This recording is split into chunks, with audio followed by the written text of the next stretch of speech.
The security guard has the master key. The attacker does not steal it. They trick the guard into opening the wrong door. That is the simple version of RoguePlanet.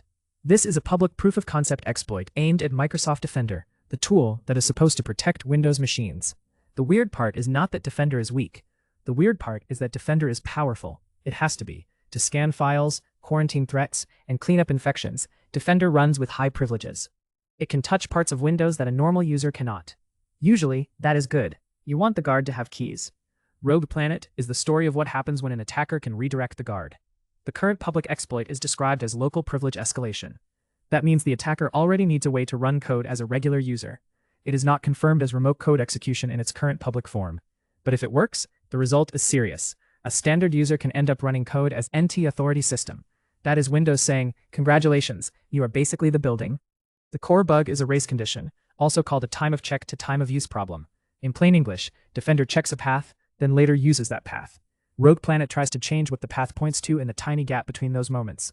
So imagine Defender looks down a hallway and says, "That door is safe to use." Then the attacker quickly swaps the hallway sign. Now the same trusted action points somewhere else.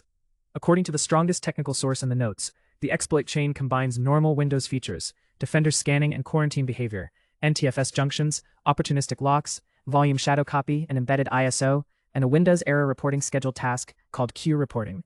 That sounds like a drawer full of cursed office supplies. Here's the cartoon version. Defender finds something suspicious. The attacker uses path tricks to steer where Defender's privileged work lands. A system-owned quarantine artifact appears in attacker-controlled territory.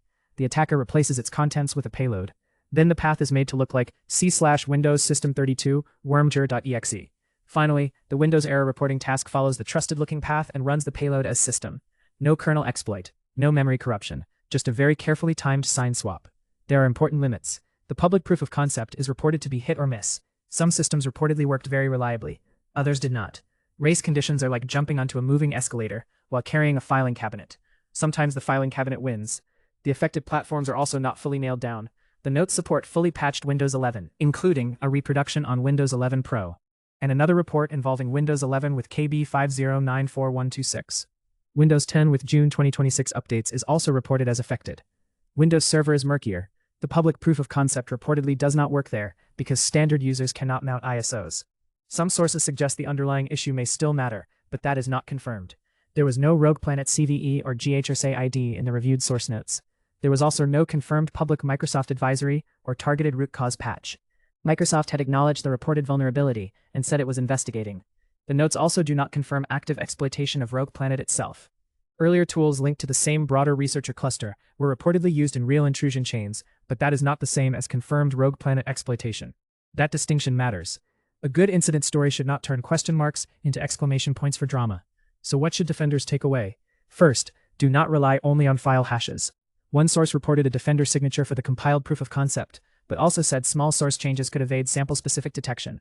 Second, watch behavior. Defender should not be spawning system shells. If cmd.exe, PowerShell.exe, conhost.exe, or scripting tools show up with ancestry from msmp-ing.exe, that should make a security analyst sit up very straight.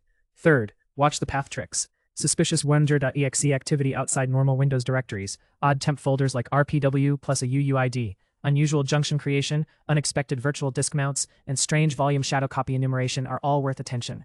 Fourth, reduce the easy paths. Application allow listing was reported as a useful control. Restricting standard users from mounting VHD, VHDX, or ISO images can also reduce exposure to chains that depend on disk image mounting. The big lesson is not never trust Defender. The lesson is privileged tools need guardrails too. When a security tool has system powers, defenders have to monitor what attackers run and what trusted tools are tricked into doing. Because sometimes the attacker does not need the master key. Sometimes they only need to move the sign on the door.